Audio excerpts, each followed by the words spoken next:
As we continue the LSU football conversation, as it is a new era, the Lane Kiffin era has begun in Baton Rouge. We are joined by Zack Nagy of LSU on Sports Illustrated here this morning. Good morning, Zack. Thank you for joining us. How we doing, man? How we doing? Doing good on this end. Yeah, no, we're floating over here. It's a good time. I want to ask you, first off, your first impressions yesterday at the press conference. You were sitting in the front row looking at Lane Kiffin, listening to his answers as he spoke to the media and some pretty important people around the state. What were your impressions yesterday? Yeah, he crushed it. I think obviously by the time it was all said and done, he won over that room. For me, just the stories that he had to tell. Obviously, the one that you just pulled up, Nick Saban, I think that one was awesome. And the same thing with Pete Carroll, talking about how he spoke with his dad, how he would take care of him, and all the other extracurriculars to come with it. I mean, I thought he won over that room. For me, listening to the NIL packages and whatnot that LSU is piecing together for him too, is substantial. There's a reason why LSU won out here. Yes, the culture, but also the resources, the monetary benefits, and the recruiting abilities down here. So to get Lane Kiffin's perspective was something. This is a complete change of scenery. It's a 180 from the Brian Kelly era, obviously. So it was great. I really do think he crushed it. I think now you kind of start to hit the ground running. You got to assemble the staff. He's starting to put that together right now. And then you got to crush recruiting that side too with the early signing period beginning tomorrow. So a lot happening at once, but Lane Kiffin's handling it well. He's assembling the staff. He crushed his introductory presser, and he's hitting the ground running here, man. Yeah, and I'll ask you, and you kind of started it there. What would be, if you're Lane Kiffin, your to-do list, right? What are your top three boxes that you want to check now that you've gotten the introductory press conference out of the way, you've hit the ground running here in Baton Rouge? What are the top three things on your to-do list if you're Kiffin?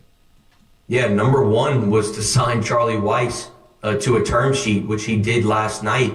It's a 3-year deal for about $2 million a year. So to get offensive coordinator Charlie Weis in the mix is big time. Ole Miss continued to make calls to try to get him back, but ultimately it looks like Lane Kiffin's going to get his guy. So number one was to get Charlie Weis down here, man. You needed a new OC. We've been put through the ringer over the last couple of months and or years at the offensive coordinator position. So to make sure that you can get Charlie Weis in the mix was key, and he's done that. Number two is really getting this recruiting class intact. First thing he did when he landed off that flight to Baton Rouge was meet with Lamar Brown, who was sitting in his office. And I think a lot of people sit back and question maybe why he's leaving a college football playoff team. And I think it's the long-term success that he can have here in Baton Rouge. You have the number one player in America sitting in your damn office once you land. I think that speaks volumes to what the culture is in Louisiana and the talent there. The number one player in America is right down the road. And number three is making sure that Blake Baker stays on this staff. He interviewed with Tulane yesterday, and from what I'm hearing, he crushed that interview, which isn't good for LSU fans because you want to make sure that Blake Baker's on this staff. So the three things is, one, Charlie Weis, retain him, done. Number two, lock down the recruiting trail. He's got Lamar Brown in the mix. And then number three is make sure Blake Baker stays on this staff because that Tulane interview went pretty well from what I'm hearing. And you want to make sure that he does not get that head coaching gig because you want to make sure he's in Baton Rouge in 2026. Yeah, God forbid LSU ever gets it completely aligned with offense and defense, and now we'll keep playing this pitter-patter of, you got a great offense, no defense. You got a great defense, no offense. But you obviously cover Ole Miss as well. What has been the Libra scale when covering LSU, which is obviously very elated, to the Ole Miss side of things where it just feels like it has become to an actual – they were at the highest of highs, and now they were tumbling down the mountain. It feels it's like Sisyphus with his rock. Yeah, I'll tell you, it's been one hell of a week. I'm sitting here running on no sleep. I look like a zombie here, but, man, it's been quite the run. Ole Miss obviously elevates Pete Golding to that new full-time head coaching spot. It's a big-time change of scenery for them as well. You go from Lane Kiffin to Pete Golding. It's definitely going to be an adjustment for them. But he's a locker room culture type of guy. It's similar to Frank Wilson being elevated to the interim coach here in Baton Rouge. They want to play for him. And a lot of those recruits on the defensive side of the ball have remained committed to that program and plan on signing tomorrow, mainly because of Pete Golding. So it's definitely a unique perspective for both. Obviously, LSU is sitting at the top right now, having Lane Kiffin and the rest of the alignment in Baton Rouge And then up there in Oxford, you're about to compete in the college football playoff, but with a pretty beat-up, gutted staff. Lane Kiffin's gone out and gotten almost double-digit guys from Ole Miss down to Baton Rouge already. So it's a unique perspective covering both of them, but certainly they're both going to really have a lot of work to do over the next couple of weeks and months for Ole Miss have sustained success, and for LSU to obviously get back to the top that we know that they can get to. Because it does feel like they've kind of convinced themselves that this is for the best for Ole Miss, right? Because if you almost have to, you have to be able. This is the house that you made, the bed that you are sleeping in, and it's like, well, if this is the current situation, this is actually better, because that's the temperature I'm getting from Ole Miss, is like almost good riddance in a way. But when I look at Ole Miss and I see where it was and where it is now, or where it was a week ago, I feel like you can point to one person, but has that kind of flipped into where it's like, actually, it was Pete Golding this entire time? Yeah, I think a lot of people are going to sit back and say that Pete Golding was doing the recruiting behind the scenes, and Pete Golding was doing this and that because they felt like Lane Kiffin had one foot out the door. But when you have Lane Kiffin in your building, just his name alone is going to keep a recruiting class intact. His name alone is going to bring a ton of buzz to that program. So it's a new era for them, but the hate that he's getting over there in Oxford is a little unique. I understand the exit was messy, of course, but when a guy brings you so much success over the last 6 years, and he talked about that yesterday, is that he hopes that once it's all said and done, that they can sit back and kind of, have some breath of fresh air, realize, okay, this guy did bring us some success here and there. So I hope that they can flip the page on that. But certainly, they're looking at it as a positive now that Pete Golding's at the helm, just like LSU did when Frank Wilson took over, man. Just the recruiting aspect, the retention aspect, playing for him. They'll want to do that, but it's certainly going to be a challenge, man, when you don't necessarily have as much on-staff kind of personnel as you'd like to, with Lane Kiffin really gutting that program so far. Yeah, and about the staff that Lane has brought with him, obviously Charlie Weiss, we talked about him already. Who are some of the other guys, and what all is LSU getting in some of these pieces that Lane is bringing with him over from Ole Miss to Baton Rouge? Yeah, I think it starts with George McDonald, the wide receivers coach. I think a lot of people were wondering if LSU would ultimately retain Cortez Hankton, what would happen on that front. But it doesn't look like that's going to be the case. You go out and you have George McDonald already here in Baton Rouge signed to a term sheet, making almost $1 million a year on a 2-year deal. So for him, that's one that hopped on that flight and made his way down here. Sawyer Jordan is an analyst who made his way down with Lane Kiffin as well. He works the inside wide receivers. So getting those two guys down here in Louisiana was big time, just because we know that the state breeds wide receivers. I mean, Nick Saban said that they just like grow on trees, man. So to get those two guys to be coaching wide receivers is big time. The goal is to have GM Billy Glasscock make his way in to Baton Rouge. I heard that he is going to be coming here and joining Lane Kiffin's staff. And the other one is getting a new strength and conditioning coach. I think a lot of LSU fans were wanting that, kind of getting Jake Flint out the door, and it looks like that's the case. He's going to be bringing in Nick Savage, his S&C from Oxford. So those are kind of 4 names that are signing and putting pen to paper so far. And I think over the next couple of days or weeks, you'll see some more kind of enter the mix as well. Glasscock and Savage. I love the staff already. I got to keep a straight face when I say it, man, but thank God Lloyd's here to rip the Band-Aid off. Look, it's not my fault I was raised under Buddy Sanji. Oh, my God, dude. Talk about a freaking legend. Yeah, I'll keep it PG. Yeah, he's an awesome guy. Yeah. He's an awesome guy. And then, obviously, listening yesterday to Lane's answers about his mentors and the advice he got, I didn't go too in-depth on what Nick said, but I wanted to ask you your best guess on maybe what Nick Saban's answers were when Lane asked him about the LSU job. Yeah, I think it's pretty cut and dry. No, I mean, this is where Nick Saban wanted him to be, and my personal perspective, obviously not necessarily sourced, but my perspective would be is Nick Saban wants him to come here and finish what he kind of started, build that dynasty, and have some sustained greatness here in Baton Rouge over the next couple of years and or decades. I mean, the goal is here to build a dynasty with Lane Kiffin. It's a new era, like you talked about once I hopped on here, and I really think that it's a good spot. I think Nick Saban told him, go take that damn job. And I think that he thinks the world of Nick Saban, and ultimately that played a pivotal role in why he took the job and signed that contract. Yeah, and also I want to ask you about Verge Osbury. He has a good relationship with Nick as well, but also just the job he's done the management of this process and the alignment that Lane talked about yesterday. What are your thoughts on Verge Osbury and his first move as the permanent athletic director? Interim AD. Yeah, right. I mean, dude, he kicked butt. I'll keep it PG again. I mean, it's a phenomenal way to go out and get your number one hire. That doesn't really happen that much anymore, man. When schools can continue to go out and up the ante more and more. LSU really showcased what they're all about. And for me, man, even if they wouldn't have gotten Lane Kiffin and he did decide to stay at Ole Miss, to still be in that conversation, be so far down the road with Lane Kiffin, proving that you're willing to up the ante, go all in, I think that spoke volumes to what this program is doing right now under Verge Osbury's leadership. And then, of course, Wade Roos and the rest of kind of the uppers down here in Baton Rouge. So for me, it showed that they're willing to go all in.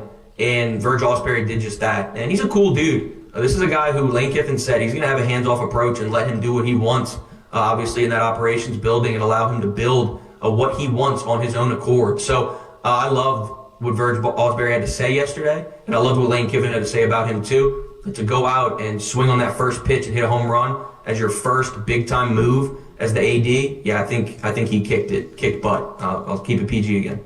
And I guess I'll pivot a little bit, as it is supposed to be a positive day, as LSU absolutely. I mean, there was one name that I felt like LSU and everybody was after, and that was Lane Kiffin. But now, if it is Blake Baker leaving for Tulane, what's the short list of names maybe for a defensive coordinator that LSU will look at, if you have any ideas at all? Yeah, I think obviously you want to keep Blake Baker on this staff, and Lane Kiffin wants to retain him. That was one of the first boxes that he wanted to check on his own agenda, was to make sure that Blake Baker stayed here in Baton Rouge. And if he doesn't, and he ultimately gets that Tulane head coaching job, it's his alma mater, it's where he wants to be as a head coach, then, hey, take the job, go for it. We want to see Blake Baker have success, too, as a head coach, but we want him in Baton Rouge, too. But if you don't let that happen, then DJ Durkin is one that really sticks out to me as a potential candidate. But it's a short list. I mean, you're going to have to start to work and make some moves there quick, Lloyd. I'm not quite sure just yet where they would go. Step one is to try to retain him, but step two, if you have to go and start to navigate a DC search, that's going to be fascinating to watch unfold. And I'll ask you, talking about retaining, what are your thoughts on the roster itself, the direction that this could go? Because obviously you've had guys that have held strong through the remainder of the season, to finish it up against Oklahoma last weekend. What are your thoughts on maybe what the roster retention can look like for Lane Kiffin now getting into Baton Rouge? Yeah, I think it's a new era. You're going to see a lot of people depart too, trying to go and find new opportunities, because at the end of the day, Lane Kiffin is going to go out and crush the portal and try to bring in his own guys too. But from a roster retention perspective, you got to keep DJ Pickett, obviously, Harlem Berry, Carius Kern, Trades Green, get Weeks back for another year. I mean, I think those five names right off the top are must-haves from a roster retention perspective. But Lane Kiffin's going to go and hit this portal with force. He's proven that that's kind of his business model over there in Oxford. And now he has pretty much an endless budget when it comes to going in it right now. I think retaining those five guys is key. But I think you're going to see a lot of reserves want to go try to find some PT elsewhere, just because Lane Kiffin is going to bring in his own guys and try to build this thing up again. Because, I mean, we're sitting here 7-5. That's not the LSU culture. It's not the standard. And Lane Kiffin's going to try to bring that back pretty quickly. The portal gives you the opportunity to kind of rebuild overnight. I think if you retain those five guys that I said a minute ago, you're going to be in a pretty good spot. But then you got to also allow him to bring in his pieces too, because that's what made him so successful over the last couple of years. LSU versus Ole Miss in Oxford next season. What do you anticipate that's going to look like? Yeah, I mean, that's going to be a movie. Are you kidding me? I mean, the fact that FanDuel already came out and dropped the point spread just for fun is crazy. It already speaks volumes to what that atmosphere is going to be like. I mean, everybody's talking about how it should be on Halloween and all this and that. Dude, go all out. Like, this is going to be utter chaos over there in Vaught Hemingway Stadium. I can't wait to see what that looks like. But chaos, it's going to be unbelievable. The scenes out there, I can't wait for that. I'll tell you what, that is going to be that's going to be crazy. They should move it to week one. They should just make it the first game of the season. Just open up the year, a standalone night game, LSU versus Ole Miss in Oxford. I mean, can you believe his first game, though, on the docket is Clemson week one at home at night in Tiger Stadium? I mean, that already just sets the scene for some crazy stuff to happen. I mean, you factor in Ole Miss on the schedule too, Tennessee. Yeah. I mean, it's going to be ridiculous in 2026. They have a gauntlet, but I'll tell you what, there's going to be some rivalries brewing pretty quickly, and that Ole Miss one is obviously kind of moving up towards the top now with Lane Kiffin here with that ugly kind of mess of an exit. And I'll ask you just for kind of around the SEC as well, what were your thoughts on some of the other hires that were made in the conference? Obviously, Florida, Auburn, Arkansas, Kentucky made hires in the SEC as well. What were some of your thoughts over there? I love the Kentucky hire. I think Will Stein is a really solid up-and-comer. If LSU would have missed on Lane Kiffin, I would have loved to see them try to swing for the fences and try to go get Will Stein, the OC from Oregon.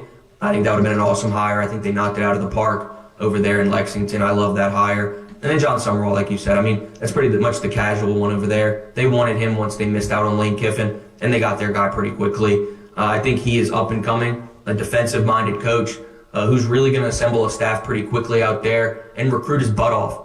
He's really talented. No, I think that John Summerall has the chance to be kind of one of those next guys in line to be one of the better SEC coaches in this conference. So excited for Florida, excited for Kentucky. A crazy coaching carousel this year, man. I mean, so many different hires all around the SEC. What is it, 6 now? Yeah. So to go out and get that to happen for Florida, big time. Kentucky, big time as well. Are you starting to see, kind of notice, I guess, a trend in which college football is going, where they're going to get guys that care about the program? Like you have Will Stein, who's from Kentucky, played at Louisville, but from the state. And you kind of see that all around college football, where it's guys that, because of the way like the fabric of college football has changed, where you really do have to care, and it's almost like they're going back to the well of people that are either from there or played there to make you like it's the old guard is gone of going to get Brian Kelly from, he's from Massachusetts and coached at Notre Dame. It's like, oh, go get the biggest fish and like bring him from Notre Dame to LSU. Now it's almost the pendulum has swung. Is like we need people that care about the program itself, and they want to see it succeed regardless of maybe, I don't want to say talent, but regardless of what their resume is. Yeah, man, I think you have to have a sense of loyalty nowadays at the coaching spot. We see that over at Arizona State with Kenny Dillingham, talking about how his family lives on the same street as him, a couple doors down. Jeff Brom at Louisville, an alum. This is a guy where he wants to be there, et cetera. You can go down the list like you alluded to there. I think nowadays you have to have a sense of loyalty to build long-term success and sustainability, and we're starting to see that with other guys like Will Stein at Kentucky, et cetera. So I think that's why I was a little bit surprised that Summerall didn't take that Auburn job. This is an Alabama native. But ultimately, the Florida gig is one where he could have a ton more resources over there in Gainesville. So I was a little surprised to not necessarily see him go to Auburn. But once Florida came in pushing and swinging for the fences, it made a little bit more sense. But yeah, loyalty and the ability to build long-term sustainability is key. But you're right, it's a new trend, and I think you're going to start to see that become more and more apparent over these next couple of years. Yeah, we'll cut that part for Blake. There you go. I wasn't going to say that. I wasn't going to say anything about Blake Baker, but yeah, you're right about that too. You're right. And I'll ask you this one just to wrap it up. Frank Wilson obviously has done an excellent job his entire career at LSU, but over the last couple of weeks, the last month, holding the rope and keeping this together. What do you expect to see the future hold for Frank Wilson at LSU or whatever else could happen? Yeah, I think first off, what he's done on the recruiting trail it speaks volumes. I mean, the proof's in the product, right? He goes and gets who he wants. He was the primary recruiter for Lamar Brown, kept him committed to the program and didn't allow him to flip to A&M.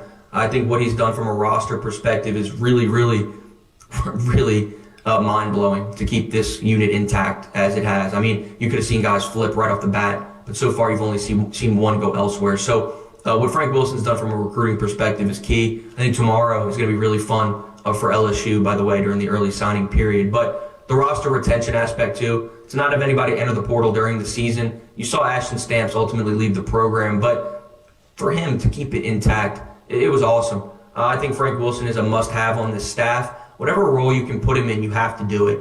I know the running backs coach situation could be a little bit unique. Is Ole Miss is their coach, Lane Kiffin's from Ole Miss, going to come down here? We'll see. I would lean towards potentially that would be the case. But you got to find a role for Frank Wilson on this staff. You have to have Louisiana ties on this staff from a recruiting perspective. Frank Wilson is that to a T. He's a must-keep on this staff right now. You got to keep Frank. You got to keep Corey Raymond. and ultimately keeping Blake Baker would be the cherry on top to that as well. I'm right there with it. We appreciate your time this morning. Thank you for joining us, and we'll talk to you again soon. Appreciate you, Noah. Y'all have a good one, guys. Get some sleep, brother. Yeah, rest up. Yeah, I need it. I'm delirious right now, fellas. Well, you crushed it. At least it's not early signing day tomorrow. One more day. Yeah, I mean, you kidding me? Guys, tomorrow's going to be fun, by the way. I think there's going to be a lot of interesting dominoes fall their way. I like that. Oh, I love that. A little tidbit on the way out. There you go on the way out. We appreciate you. There he is, Zack Nagy from LSU on Sports Illustrated. Oh,